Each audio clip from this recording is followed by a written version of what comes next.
good afternoon to our family, friends, colleagues, our students, distinguished guests, and as well as many of our additional colleagues that are in the audience today. Welcome to this special event gallery talk for the exhibition Fabricated Boundaries, Filipina American Textile and Fiber Arts. I'm Dr. Tiffany Hunt. I'm the curator of the exhibition, and it is a very special pleasure to have numerous distinguished guests and the artists present for this talk, both in person and virtually this afternoon. This show is a massive collaboration between the AU Museum, the Philippine Embassy, and the U.S. Philippine Society. To begin, I would like to introduce our distinguished museum director, Jack Rasmussen.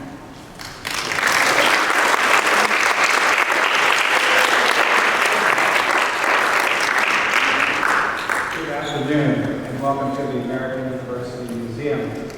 I just want to say, first of all, can you hear me? No?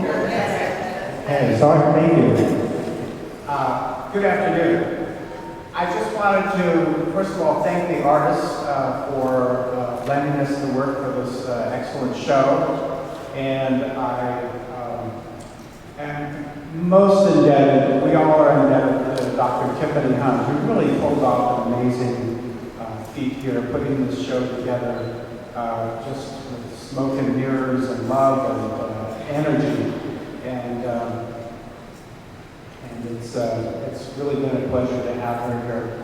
I also want to recognize that the Deputy Chief of Mission, Jaime Ascalon, is here. I guess now the Ambassador to Turkey. Very exciting.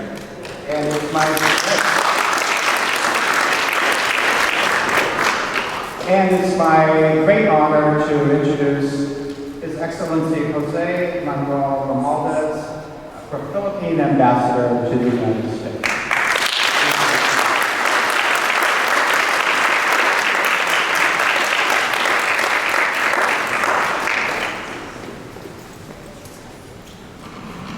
Thank you very much, Dr. Jack Rasmussen, Director and Curator of the American University Museum of the Arts and Arts.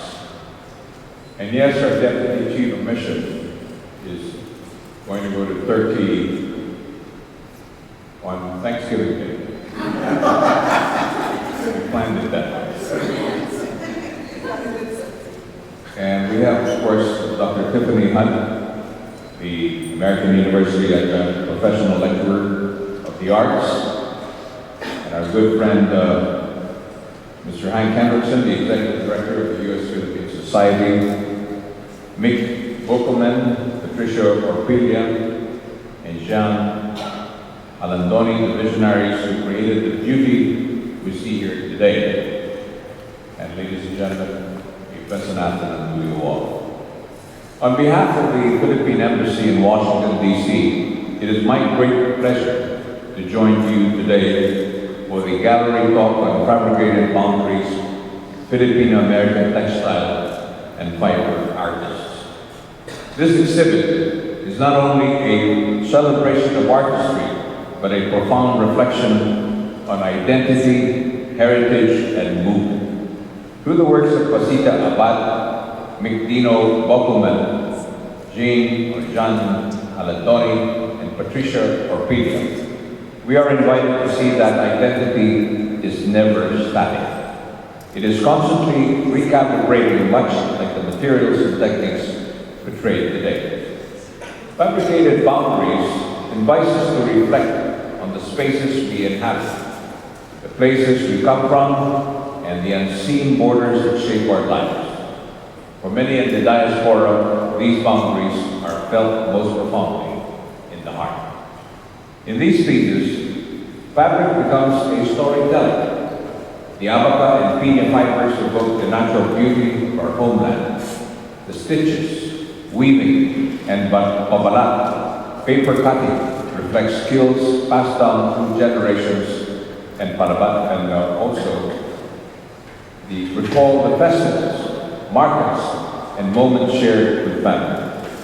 For those far from home, these pieces offer both comfort and truth.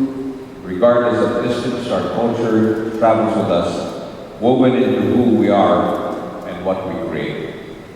Moreover, the act of weaving, or hobby, is more than a craft. It is a way of thinking about how lives are shaped by migration and memory, and by the traditions we carry and the changes we embrace.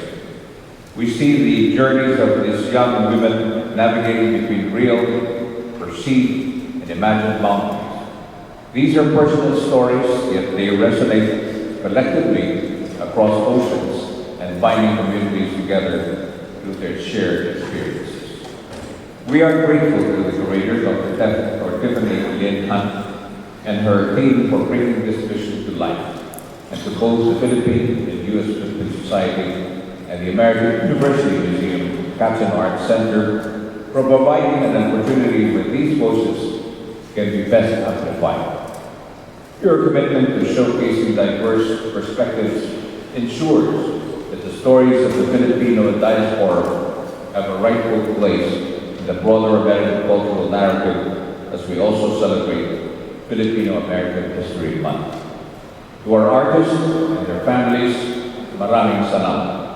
Thank you for honoring the traditions of our ancestors while reimagining them for the present, and your courage to sharing your personal stories, your dedication to carrying our culture across oceans and generations, and your ability to show us that tradition and innovation are not opposites, but partners in creation, which are deeply appreciated.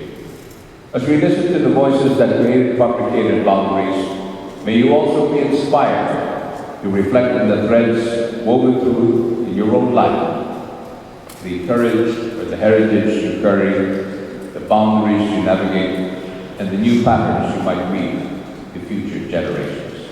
Thank you once again. Maraming salamat at mabuhay po tayong lahat.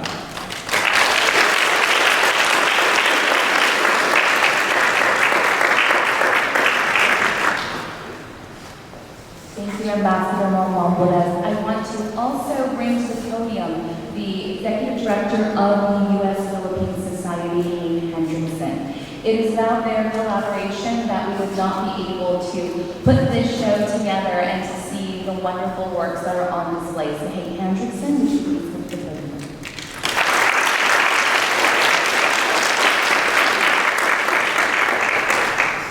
Thank you, Tiffany. Magandang hapon sa inyong lahat.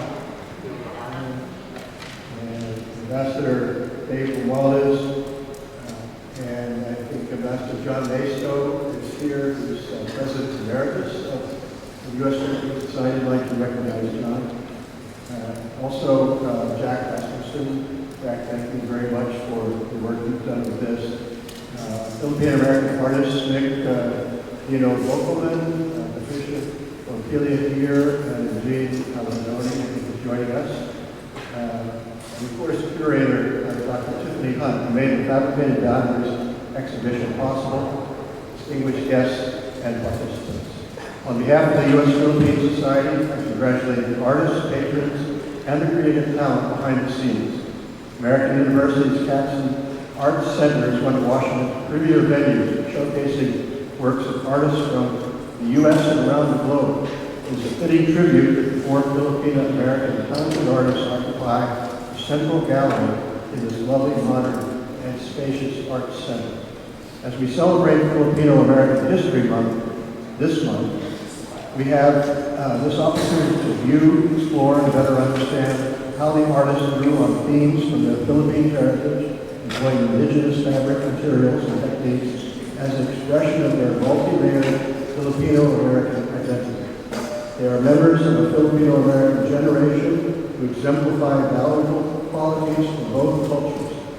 From the early Filipinos on a galleon ship who landed in North America in 1587, the labor leaders, medical professionals, and today's modern tech entrepreneurs and artists, we celebrate them and their contributions in the communities throughout the United States. The U.S. Philippine Society is indeed honored to help raise awareness of this unique aspect of Philippine cultural heritage and strengthen connections between our two countries and peoples.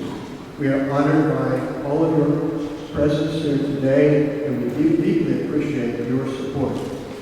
Mabuhay ang Pilipinas, and congratulations to the Philippines and the U.S. on celebrating this important month that connects the two countries and our shared history. Thank you very much.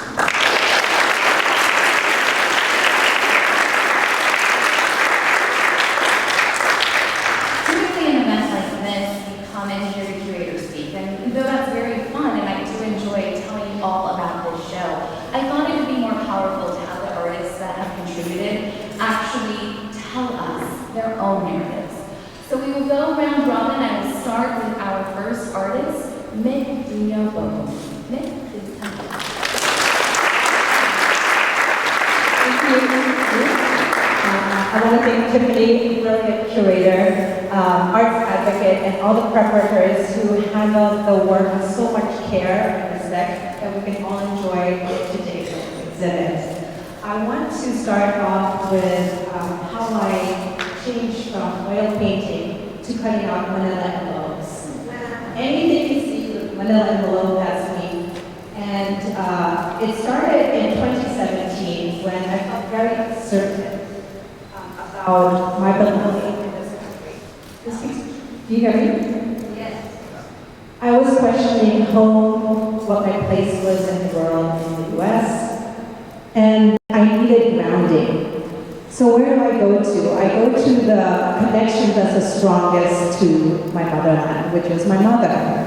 And I asked her, share with me a fond memory of your childhood growing up in the Philippines. And she said, I grew up in Bicol, a province in the Philippines, and I loved seeing workers process abaca fiber. And when they dried the fibers, they shone like gold. And I loved that memory. It gave me the warmth that I needed. And she added, it's too bad that in the US people don't know about abaca, but they do know about the manila envelope. And I said, what do you mean? What's the connection? And she said, well, when it was invented, the material that was used was abaca, also known as Manila hemp, which is from the banana plant native of the Philippines. So now you know if you go to the store, why it's called Manila envelope. And so after that, the envelope became a vessel for me that symbolized history and connection, and I incorporated it into my work. So the first piece here, over there, she's here, and it's a dress made out of paper, manila envelopes. It was made during a time when my daughter was having a very hard time in her life, several years ago. And if you look at it, it looks like a dress, but to me it was her armor. An armor made out of love. I asked for words that I can embed into the dress. They gave me words like padabaka and maray like good child and I love you, and I embedded her dress. The florals that you see are jasmine flowers, the national flower of the Philippines, and it also reminds me of the plants that my mom has in her backyard. Interestingly, right before the exhibit, my daughter came up to me and said, I don't need the armor anymore. And it reminded me that an armor isn't meant to be worn forever. Over here, we see the alampay piece. It's on top is the shawl made from piña fiber, pineapple fibers. That is my mother's shawl. And I'm having a conversation with an older generation over here. The bottom shawl is my abstracted version and my take on what I see in her shawl. On top, you see kapwa written in batik, which is a pre-colonial script. And that has become very important. Kapwa is also an signage here, and it means shared humanity. So for example, when I look into your eyes, I see a bit of myself in you, and you look into my eyes, and you see yourself in me. So we are not separate. We are always connected. And that is so important when I'm doing this work. There are 3 women below. They're joyfully celebrating. And this reminds me that the stories of our ancestors and the stories of our mothers do not end, but they just evolve. And the next piece is mesa, which is table, the table that you see. It is where the past, present, and future come together. And the past is symbolized by the wooden tableware that my Tita Petine, my aunt, gave me. She's here. Thank you for flying out just for this special occasion, Tita Petine. And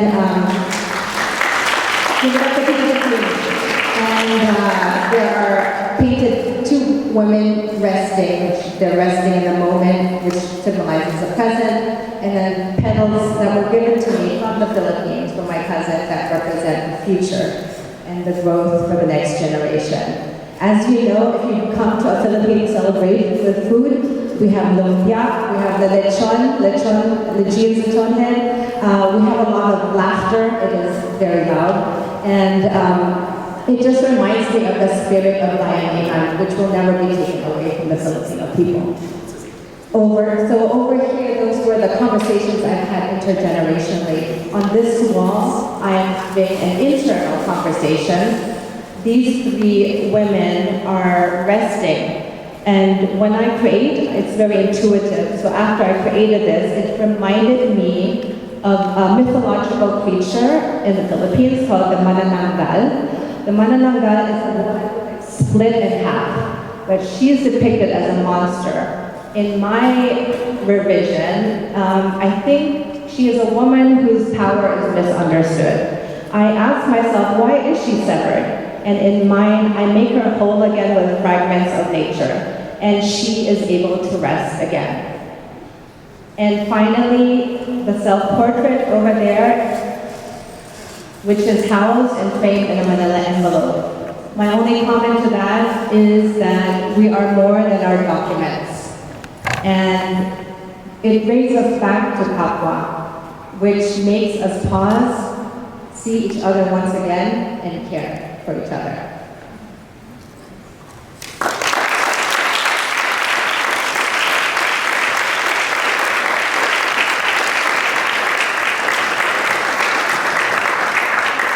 Thank you very much, Schmidt, for that, because I think hearing from all of you speak is so incredibly powerful, and allowing you to move through the gallery is something that I hope everybody takes advantage of. I'd like to turn it over now to Patricia Orpilla, our second artist of the event, and allow her to tell us a little bit about her work. Patricia.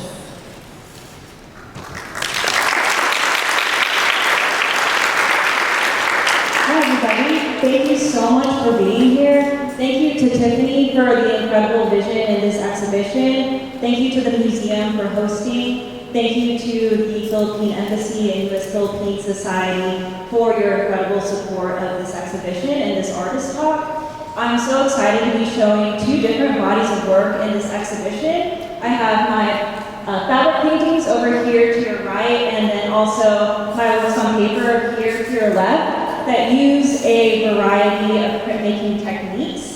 And so to start off, I wanted to give a little bit of biographical information about myself. I'm originally from Kansas City, Missouri, and my mom is from Manila, Philippines, and she migrated to the U.S. in the Midwestern United States when she was 26 years old.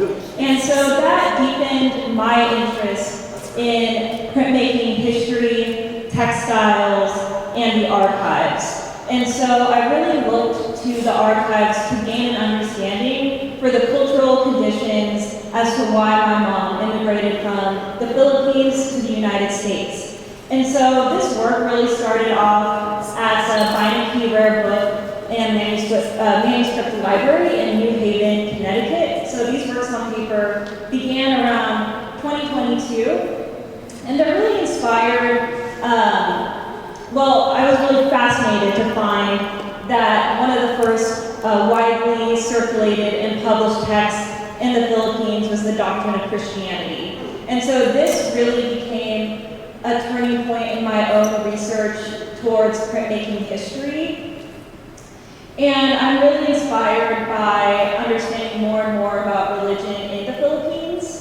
And so, knowing this information, I really started focusing on pre-Christian spiritual objects from the Philippines, such as the Banton burial cloth, which is the oldest surviving textile in the Philippines. And really whenever I started a fellowship later on at Bard Graduate Center in New York City, I really started focusing on a book by Renee Javelina called Weaving Cultures, the Invention of Colonial Art and Culture in the Philippines. I was also reading a book by Max Allen on the verse symbol called The Verse Symbol, Traditional Women's Art in Eurasia and the Western Pacific. And so I was really focused on the verse symbol and the meaning of this symbol. And I was fascinated that it could possibly represent reproduction and spirituality also. And so I began reinterpreting that symbol into my printmaking process. And so, as you can see here, you have a primary feature of this work, which is a textured print called the holograph print. And I combine this process with woodcut, monotyping, and occasionally screen printing. And so what holograph printing is essentially a print of a texture. And so the way that I create the printing plate is I first create a weaving on a rigid heddle loom, and then I take the weaving. So these are weavings, if you see these textures here, these are weavings that I create on a loom. And then I take the weaving and I coat it with shellac, which is a type of resin, and it hardens the surface of the weaving, making the weaving rigid, and I'm able to apply ink to the surface and take multiple prints from that plate. And so I combine it with stenciling here and also woodcut here. And this piece is called When God Went Unnamed, and it really focuses on my interest in who is God before he is named. And so that was the focus of this piece, and then I had my mom translate the title in Tagalog. So moving on to these two pieces over here. This piece is called Drift, and this piece is called Floating Transit. And I don't know if you all had a chance to take a look at the catalog, but Drift is sort of the highlighted image to represent diaspora. And I thought this image was such a fitting and great curatorial choice by Tiffany to place these kind of spiritual bodies. That's the way I like to think of them. They're spiritual or celestial bodies.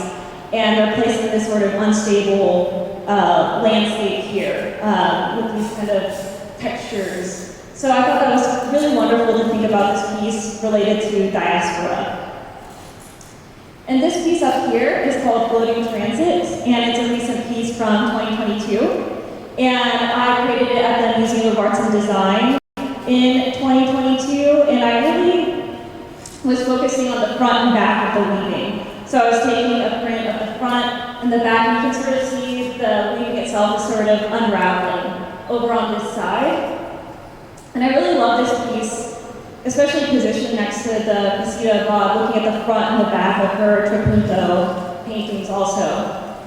And really later on, this piece became commissioned for a wall covering that was about 8 by 12 foot. So it was scaled up by 8 by 12 foot later on. And I was really beginning to be drawn to the anti-gravity sort of, the threads on this looking like they're blowing in the wind a little bit.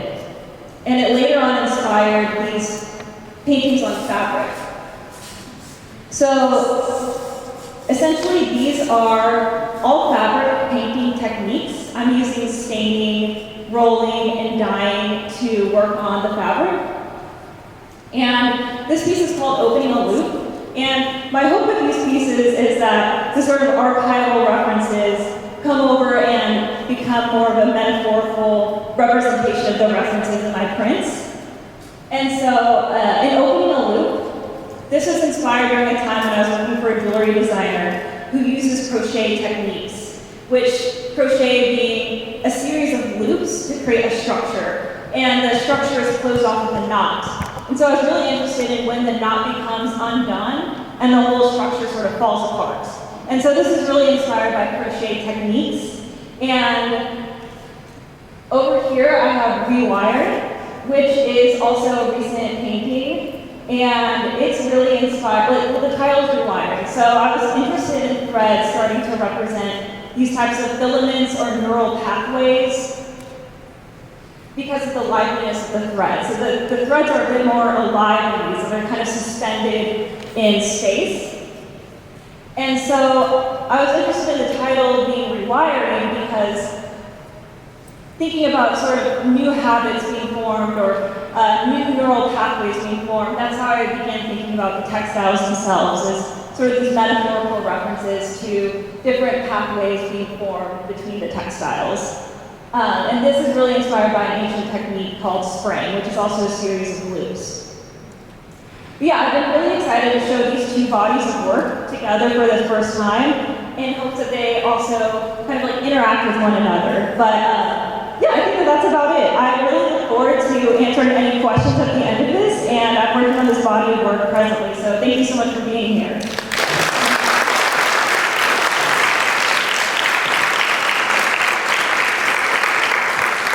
Thank you so much, Patricia. Our last artist to join us in this conversation is Jeanne Jalandoni. Jeanne is currently at the Royal College of London, receiving her MFA in Painting and Fine Art. We're going to get her onto the screen here so she can join us virtually to give her remarks as well.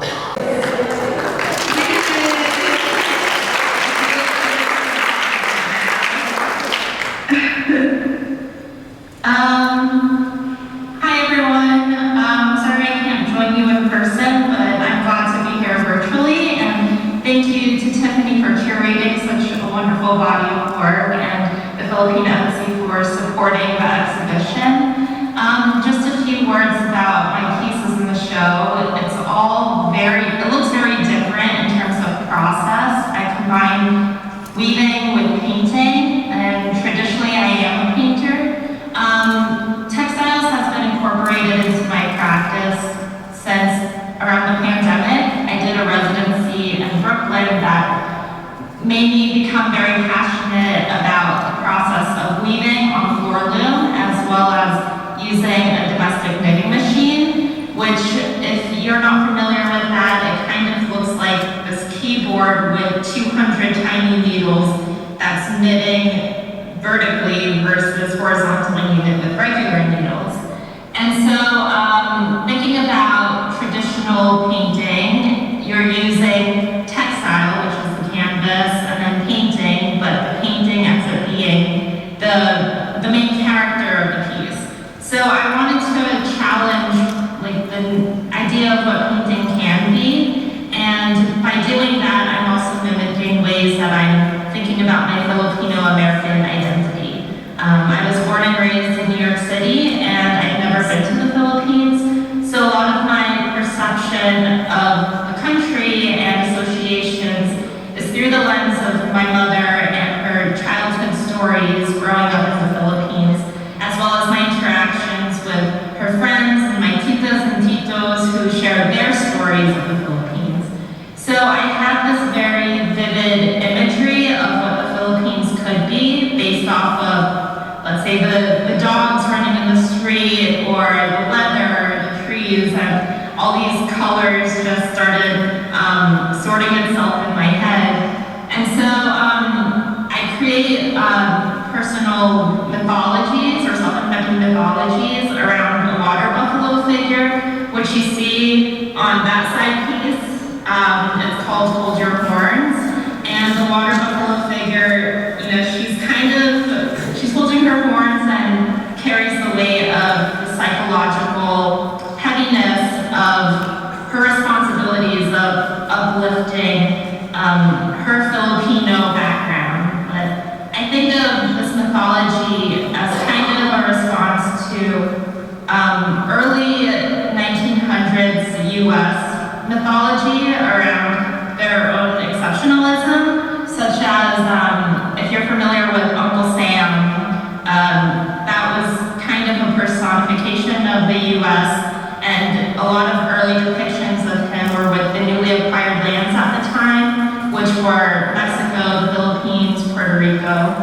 And as someone who inherits both of these histories and considers herself more American than Filipino, it put me in a very awkward position of how am I supposed to contend with inheriting these two histories and make sense of it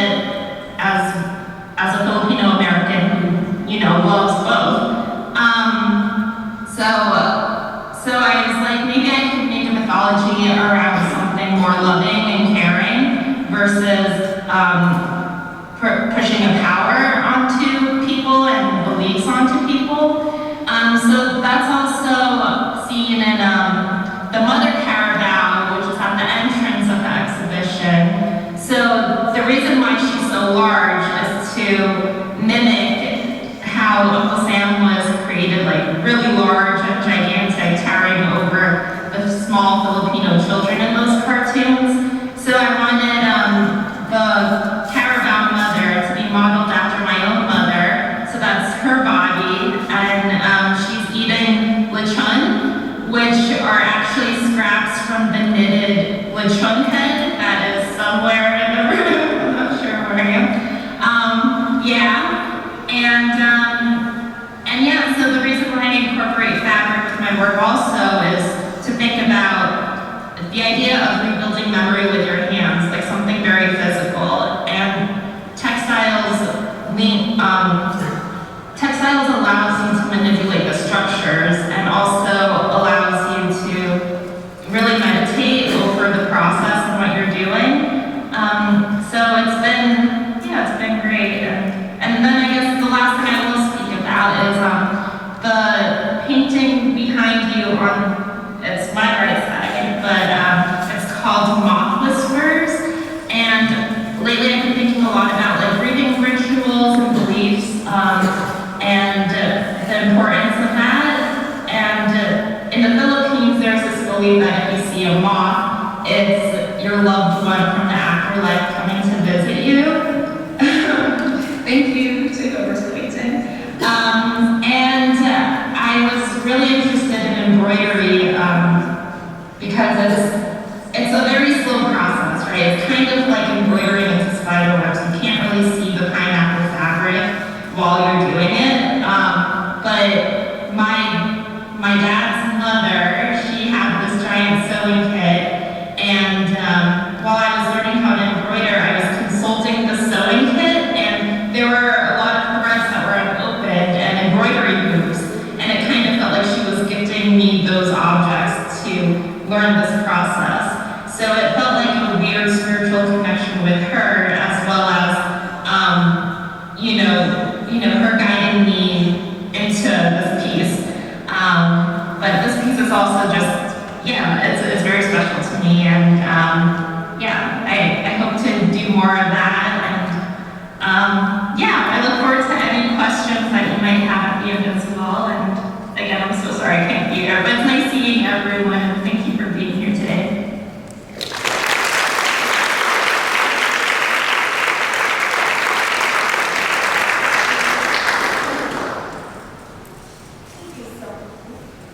Thank you so much, Jeanne, for joining this conversation virtually. Thank you to our artists who are present. Just a couple of closing thoughts and something that I hope grounds us kind of moving forward. As they embark into the diaspora, each Filipino will fabricate an existence for themselves. The term's etymology originates in the Latin word fabricare, which means to make, construct, or to build. At its core, fabrica implies a type of skill or artisanal labor that elevates the object's value or its significance. It points to the person making it as possessing a learned talent or technique. In the writings of the 1st century Roman architect and engineer Vitruvius, the term fabrica appears in his 10 books De Architectura. Though there are transitive property between architecture and textiles, fabricate also references the architectonics of constructing cloths, underscoring their built quality. A shared rhetoric also appears in the anatomical treatises about dissection, as evidenced by Andreas Cecilius in 1543. Thus, architects will speak of clothing a building or binding forms, bringing full circle the connections between fashion, anatomy, and engineering. Metaphorically, these concepts apply to the works on display. Pacita abad strapunto paintings, such as Titicaca, Dancing Couple, and If You Have to Go, Go Now, are all hand-stitched canvases that pioneer an aesthetic which sits at the intersection of the 1970s feminist art movement and the continuation of an abstract expressionism that verges on the edge of lyrical abstraction. Diño Boekelmann's assemblages fashion garments and textiles for invisible bodies with meticulous skill, striking an insightful pun with manila envelopes that speak to the commodification of material resources and the cultural construction of female identity.